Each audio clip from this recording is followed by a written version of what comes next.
ನಮಸ್ಕಾರ. ಅವನಿ designs and ಕ್ರಿಯೇಷನ್ಸ್ಗೆ ಸ್ವಾಗತ.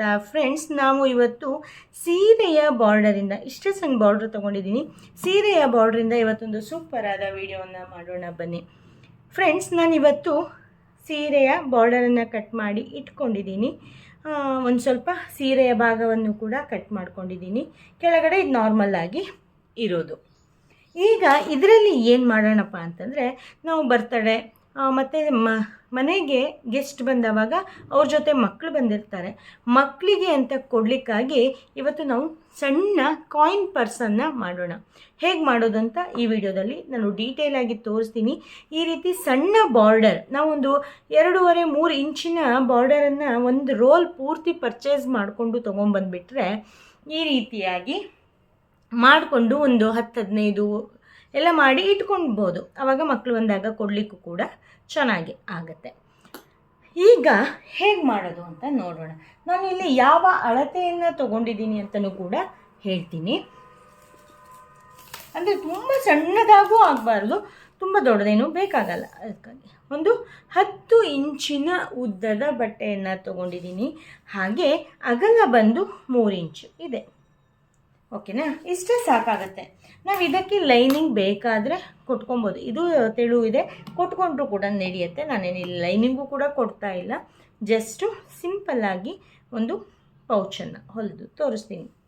ಈಗ ಇದು ಸ್ಟಾರ್ಟ್ ಮಾಡೋಣ. ಸ್ಟಾರ್ಟ್ ಮಾಡೋಕ್ಕೂ ಮುಂಚೆ ನೀವು ಯಾರೆಲ್ಲ ನಮ್ಮ ಚಾನಲ್ಗೆ ಸಬ್ಸ್ಕ್ರೈಬ್ ಆಗಿಲ್ವೋ ಸಬ್ಸ್ಕ್ರೈಬ್ ಮಾಡಿ, ಪಕ್ಕದಲ್ಲಿರೋ ಬೆಲ್ ಐಕಾನ್ನ ಪ್ರೆಸ್ ಮಾಡಿ.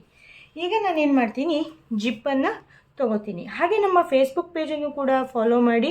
ಮತ್ತು ನೀವು ಎಲ್ಲಿಂದ ನಮ್ಮ ವಿಡಿಯೋವನ್ನು ನೋಡ್ತಾ ಇದ್ದೀರಾ ಅಂತ ಕಾಮೆಂಟ್ ಮಾಡಲಿಕ್ಕೆ ಮರಿಬೇಡಿ. ನೋಡಿ, ಜಿಪ್ಪು ನಮಗೆ ಎಷ್ಟು ಬೇಕು ಅಂತ ನೋಡಿಕೊಂಡು ಕಟ್ ಮಾಡ್ಕೊಬೇಕು. ತುಂಬ ಸಿಂಪಲ್ಲಾಗಿ ಇರುವಂಥ ಪೌಚನ್ನು ನಾನು ಇವತ್ತು ನಿಮಗೆ ತೋರಿಸ್ತಾ ಇರೋದು. ಇಷ್ಟು ಆದಮೇಲೆ ಏನು ಮಾಡಬೇಕು, ಜಿಪ್ಪನ್ನು ಓಪನ್ ಮಾಡಬೇಕು. ಓಪನ್ ಮಾಡಿ ಇದು ನಮಗೆ ಮೇಲ್ಗಡೆ ಬರಬೇಕು, ಹೌದಾ?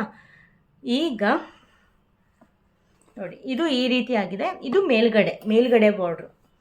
ಈಗ ಏನು ಮಾಡಬೇಕಪ್ಪ ಅಂತಂದರೆ, ಈ ಜಿಪ್ಪನ್ನು ಉಲ್ಟಾ ಇಟ್ಕೊಂಡು ಹೀಗೆ ಸ್ಟಿಚ್ ಮಾಡಬೇಕು. ನೋಡಿ, ಇದು ಮೇಲ್ಗಡೆ ಮುಖ. ಮೇಲ್ಗಡೆ ಕರೆಕ್ಟಾಗಿ ಇಟ್ಕೊಂಡು ಬಾರ್ಡರನ್ನು ಅದರ ಮೇಲೆ ಜಿಪ್ಪನ್ನು ಹೀಗೆ ಇಟ್ಟು ಇಲ್ಲೊಂದು ಸ್ಟಿಚ್ಚನ್ನು ಹಾಕ್ಕೊಬೇಕು. ನಾರ್ಮಲ್ ಸ್ಟ್ರೈಟ್ ಸ್ಟಿಚ್ಚು, ನಾನೇನು ಮತ್ತೆ ಇದನ್ನು ಏನು ತೋರಿಸಲ್ಲ. ಸ್ಟ್ರೈಟ್ ಸ್ಟಿಚ್ ಹಾಕ್ಕೊಂಡು ತೊಗೊಂಡು ಬರ್ತೀನಿ. ನೋಡಿ, ನಾನೀಗ ಉಲ್ಟಾ ಇಟ್ಕೊಂಡು ಒಂದು ಸ್ಟಿಚ್ಚನ್ನು ಹಾಕ್ಕೊಂಬಂದಿದ್ದೀನಿ. ಈಗ ನಾನಲ್ಲಿ ಮೇಲ್ಗಡೆ ಯಾಕೆ ಸೀರೆ ಬಿಟ್ಕೊಂಡಿದೆ ಅಂತ ನಿಮ್ಗೆ ಈಗ ಗೊತ್ತಾಗುತ್ತೆ. ಒಂದು 1/2 ಇಂಚು ನೋಡಿ, ಈ ರೀತಿಯಾಗಿ ಹಿಂಗೆ ಉಲ್ಟಾ ಮಾಡಿ ಇಲ್ಲಿ ಮೇಲ್ಗಡೆ ಒಂದು ಪ್ರೆಸ್ ಸ್ಟಿಚ್ಚನ್ನು ಹಾಕಬೇಕು. ಫ್ರೆಂಡ್ಸ್, ಏನಪ್ಪ ಅಂತಂದರೆ, ನಾವು ಇಲ್ಲಿ ಎಕ್ಸ್ಟ್ರಾ ಬಟ್ಟೆ ಬಿಟ್ಕೊಂಡಿದ್ವಲ್ಲ, ಅದು ನಮಗೆ ಇಲ್ಲಿ ಜಿಪ್ಪಿಗೆ ಹೊಲಿಲಿಕ್ಕೆ ಕರೆಕ್ಟ್ ಆಯಿತು. ನಾವೇನಾದರೂ ಇಲ್ಲ ಕರೆಕ್ಟಾಗಿ ಬಾರ್ಡರಿಗೆ ಕಟ್ ಮಾಡ್ಕೊಂಡಿದ್ರೆ ಏನಾಗ್ತಿತ್ತು, ಬಾರ್ಡರ್ ನಮಗೆ ಅರ್ಧ ಕಟ್ ಆಗಿಬಿಡ್ತಿತ್ತು, ಹೀಗೆ ಬರ್ತಿತ್ತು.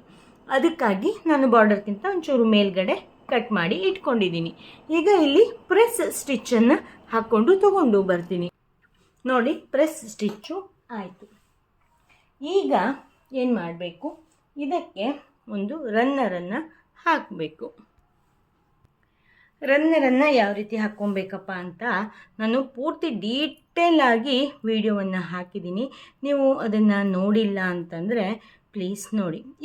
ನಾನು ಇಲ್ಲಿ ಸಿಂಗಲ್ ಜಿಪ್ಪನ್ನು ಕಟ್ ಮಾಡ್ಕೊಂಡಿರ್ತೀವಲ್ಲ, ಅದನ್ನು ಮತ್ತೊಂದು ಸೈಡನ್ನು ಸೇರಿಸಿ ನಾವು ಇಲ್ಲಿ ಜಿಪ್ಪನ್ನು ಹಾಕ್ಕೋಬೇಕು, ರನ್ನರನ್ನು ಹಾಕ್ಕೋಬೇಕು. ನೋಡಿ, ಈ ರೀತಿಯಾಗಿ ಬಂತು. ಈಗ ಏನು ಮಾಡಬೇಕು, ಇದನ್ನು ಉಲ್ಟಾ ಮಾಡಬೇಕು. ಉಲ್ಟಾ ಆದಮೇಲೆ ಈಗ ಫಸ್ಟ್ ಏನು ಮಾಡಬೇಕು, ಇಲ್ಲಿಂದ ಇಲ್ಲಿಗೆ ಮತ್ತು ಇಲ್ಲಿಂದ ಇಲ್ಲಿಗೆ ಸ್ಟಿಚ್ ಮಾಡಬೇಕು. ಇಷ್ಟಕ್ಕೆ ಮುಗಿಯುತ್ತೆ ಅಂತ ಅಂದ್ಕೊಬೇಡಿ, ಚೂರು ಡಿಫ್ರೆಂಟಾಗಿರಬೇಕಲ್ಲ. ಅದಕ್ಕೆ ಫಸ್ಟ್ ಇಲ್ಲಿಂದ ಇಲ್ಲಿಗೆ, ಇಲ್ಲಿಂದ ಇಲ್ಲಿಗೆ ನಾನು ಸ್ಟಿಚ್ ಮಾಡಿಕೊಂಡು ತಗೊಂಡು ಬರ್ತೀನಿ. ನೋಡಿ, ಈಗ ಸ್ಟಿಚ್ ಮಾಡಿಕೊಂಡು ತೊಗೊಂಬಂದೆ. ಆಮೇಲೆ ಏನು ಮಾಡಬೇಕಪ್ಪ ಅಂದರೆ, ಹೀಗೆ ಸ್ಟ್ರೈಟಾಗಿ ಕೊಟ್ಟರೆ ಅದೇನು ಡಿಫ್ರೆನ್ಸ್ ಏನು ಅನಿಸೋದಿಲ್ಲ. ಅದಕ್ಕಾಗಿ ಏನು ಮಾಡಬೇಕು, ಹೀಗೆ ನಾವು ನಾರ್ಮಲ್ ಪರ್ಸ್ಗಳಿಗೆಲ್ಲ ಮಾಡ್ತೀವಲ್ಲ, ಅದೇ ರೀತಿಯಾಗಿ ಒಂದು 1/2 ಇಂಚಿನ ಗ್ಯಾಪಲ್ಲಿ ಹೀಗೆ ಓಪನ್ ಮಾಡಿಕೊಂಡು ಹೀಗೆ ಒಂದು ಅರ್ಧ ಇಂಚಿನ ಗ್ಯಾಪಲ್ಲಿ ಹೀಗೆ ಸ್ಟಿಚ್ ಮಾಡ್ಕೊಳ್ಳಿ. ಈ ಕಡೆನೂ ಅಷ್ಟೇ, ಈ ಕಡೆನೂ ಅಷ್ಟೇ. ಈ ಕಡೆ ಎರಡು ಕಡೆನೂ ಕೂಡ ಹೀಗೆ ಮಾಡ್ಕೊಳ್ಳಿ. ಆ ನಂತರ ಪೂರ್ತಿ ಟರ್ನ್ ಮಾಡಿ ತೋರಿಸ್ತೀನಿ ಯಾವ ರೀತಿಯಾಗಿ ಬಂದಿದೆ ಅಂತ. ಈಗ ನಾನು ಸ್ಟಿಚ್ ಮಾಡಿಕೊಂಡು ತೊಗೊಂಡು ಬಂದುಬಿಡ್ತೀನಿ. ನೋಡಿ, ಈಗ ಸ್ಟಿಚ್ ಮಾಡಿಕೊಂಡು ತೊಗೊಂಡು ಬಂದೆ ಈ ಕಡೆ ಮತ್ತು ಈ ಕಡೆ. ಈಗ ನಾವು ಇದನ್ನು ಮೇಯ್ನ್ ಪೌಚಲ್ಲಾರೆ, ದೊಡ್ಡ ಪೌಚಲ್ಲಾರೆ ಕಟ್ ಮಾಡ್ತೀವಿ. ಇಲ್ಲಿ ಸಣ್ಣ ಪೌಚಲ್ಲೇನು ಕಟ್ ಮಾಡಲೇಬೇಕು ಅಂತ ಏನು ಇಲ್ಲ. ಸೊ ನಾನು ಅದಕ್ಕೇನು ಕಟ್ ಮಾಡ್ತಾಯಿಲ್ಲ. ಈಗ ನಾವು ಜಿಪ್ಪನ್ನು ಓಪನ್ ಮಾಡೋಣ. ಇಲ್ಲಿ ಈಗ ಇದನ್ನ ಕರೆಕ್ಟಾಗಿ ಹೀಗೆ ನಾವು ಎಲ್ಲೆಲ್ಲಿ ಸ್ಟಿಚ್ ಮಾಡಿರ್ತೀವಲ್ಲ ಅಲ್ಲಿ ಕರೆಕ್ಟಾಗಿ ಬರೋ ರೀತಿಯಲ್ಲಿ ಹೀಗೆ ಟರ್ನ್ ಮಾಡ್ಕೋಬೇಕು. ನೋಡಿ, ಹೀಗೆ ನೋಡಿ, ಈ ರೀತಿಯಾದ ಒಂದು ಕ್ಯೂಟ್ ಆದ ಪರ್ಸು ರೆಡಿ ಆಗಿಬಿಡುತ್ತೆ. ನೋಡಿ, ಇಲ್ಲಿ ಅಗಲನೂ ಇದೆ. ಬರೀ ಬಾರ್ಡರ್ ಅಷ್ಟೇ ಬಂದಿರೋದಕ್ಕೋಸ್ಕರ ತುಂಬ ಸಖತ್ತಾಗಿ ಕಾಣಿಸ್ತಾ ಇದೆ. ನಾವು ದೊಡ್ಡವರಿಗೆ ಏನೋ ಒಂದು ದೊಡ್ಡ ಗಿಫ್ಟನ್ನು ಕೊಟ್ಟು ಮಕ್ಕಳಿಗೆ ಏನೂ ಕೊಡಲಿಲ್ಲ ಅಂತಂದರೆ ಅವ್ರಿಗೆ ಬೇಜಾರಾಗುತ್ತೆ.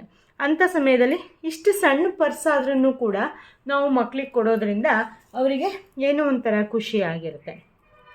ನಾವು ಇದಕ್ಕೆ ಸಣ್ಣ ಪುಟ್ಟ ನೋಟುಗಳನ್ನು ಹಾಕಿ ಕೊಡ್ಬೋದು. ಒಂದು 10, 20 ರೂಪಾಯಿ, 50, 100 ರೂಪಾಯಿ ಎಷ್ಟು ನಮಗೆ ನಮ್ಮ ಇಚ್ಛೆಯ ಅನುಗುಣವಾಗಿ ಹಾಕಿ ಕೊಡ್ಬೋದು. ಆಮೇಲೆ ಕಾಯಿನ್ನ ಹಾಕಿ ಕೊಡೋಕ್ಕೂ ಚೆನ್ನಾಗಾಗುತ್ತೆ. ಮತ್ತು ಬಾಗಿಣದ ಜೊತೆಗೆ ಹೀಗೆ ಇಡಲಿಕ್ಕೆ ಎಷ್ಟು ಚೆನ್ನಾಗಿ ಅನಿಸುತ್ತೆ ನೋಡಿ. ನೀವು ಏನು ಮಾಡಿ, ಒಂದಷ್ಟು ಬಾರ್ಡರ್ಗಳನ್ನು ಪರ್ಚೇಸ್ ಮಾಡಿಕೊಂಡ್ರೆ ತುಂಬ ಚೆನ್ನಾಗಿ ಇರುತ್ತೆ. ಈ ರೀತಿ ಬೇರೆ ಬೇರೆ ಡಿಸೈನ್ಗಳನ್ನೆಲ್ಲ ಮಾಡ್ಬೋದು. ನಿಮಗೆ ಈ ವಿಡಿಯೋ ಇಷ್ಟ ಆಯಿತು ಅಂತ ಅಂದ್ಕೊತೀನಿ. ಇಷ್ಟ ಆದರೆ ಈಗಲೇ ಲೈಕ್ ಮಾಡಿ, ಶೇರ್ ಮಾಡಿ, ಕಾಮೆಂಟ್ ಮಾಡಿ. ಹಾಗೆ ನೀವಿನ್ನೂ ನಮ್ಮ ಚಾನಲ್ನ ಸಬ್ಸ್ಕ್ರೈಬ್ ಮಾಡದೆ ನೋಡ್ತಾ ಇದ್ದರೆ ಪ್ಲೀಸ್ ಸಬ್ಸ್ಕ್ರೈಬ್ ಮಾಡಿ. ಹಾಗೆ ನೀವು ನಮ್ಮ ಫೇಸ್ಬುಕ್ ಪೇಜಲ್ಲಿ ನಮ್ಮ ವಿಡಿಯೋವನ್ನು ನೀವೇನಾದರೂ ನೋಡ್ತಾ ಇದ್ದೀರಾ ಅಂತಾದರೆ ಪ್ಲೀಸ್ ಫಾಲೋ ಮಾಡಲಿಕ್ಕೆ ಮರಿಬೇಡಿ. ನಮ್ಮದು 2 ಪೇಜುಗಳನ್ನು ಕೂಡ ಫಾಲೋ ಮಾಡಿ. ಹಾಗೆ ನಮ್ಮ ಅವನಿ ಆಲ್ ಇನ್ ಒನ್ ಮಾ ರಂಗೋಲಿ ಅದನ್ನು ಕೂಡ ಸಬ್ಸ್ಕ್ರೈಬ್ ಮಾಡಿ, ಸಪೋರ್ಟ್ ಮಾಡಿ ಅಂತ ಹೇಳ್ತಾ ಇವತ್ತಿನ ವಿಡಿಯೋವನ್ನು ಮುಗಿಸ್ತೀನಿ. ಫ್ರೆಂಡ್ಸ್, ಏನಪ್ಪ ಅಂತಂದರೆ ನಿಮಗೆ ನೆಕ್ಸ್ಟ್ ವಿಡಿಯೋ ಯಾವುದು ಬೇಕು ಅನ್ನೋದನ್ನು ಕಾಮೆಂಟ್ ಬಾಕ್ಸಲ್ಲಿ ತಿಳಿಸ್ಲಿಕ್ಕೆ ಖಂಡಿತವಾಗ್ಲೂ ಮರಿಬೇಡಿ. ಪ್ಲೀಸ್ ತಿಳಿಸಿ ಅಂತ ಹೇಳ್ತಾ ಇವತ್ತಿನ ವಿಡಿಯೋವನ್ನು ನಾನು ಇಲ್ಲಿಗೆ ಮುಗಿಸ್ತಾ ಇದ್ದೀನಿ. ನೆಕ್ಸ್ಟ್ ಅಪ್ಡೇಟಲ್ಲಿ ಹೊಸ ವಿಡಿಯೋದೊಂದಿಗೆ ಮತ್ತೆ ಸಿಗ್ತೀನಿ ಅಂತ ಹೇಳ್ತಾ ಅಲ್ಲಿವರೆಗೂ ಕೂಡ thank you, bye, take care, ಶುಭ ದಿನ. ನಿಮ್ಮ ಪ್ರೀತಿ ಸದಾ ಇರಲಿ. ವಿಡಿಯೋ ನೋಡಿದ್ದಕ್ಕಾಗಿ ಧನ್ಯವಾದಗಳು. ನೆಕ್ಸ್ಟ್ ಅಪ್ಡೇಟಿಗಾಗಿ ಕಾಯ್ತಾ ಇರಿ. Thank you, bye, take care, ಶುಭ ದಿನ.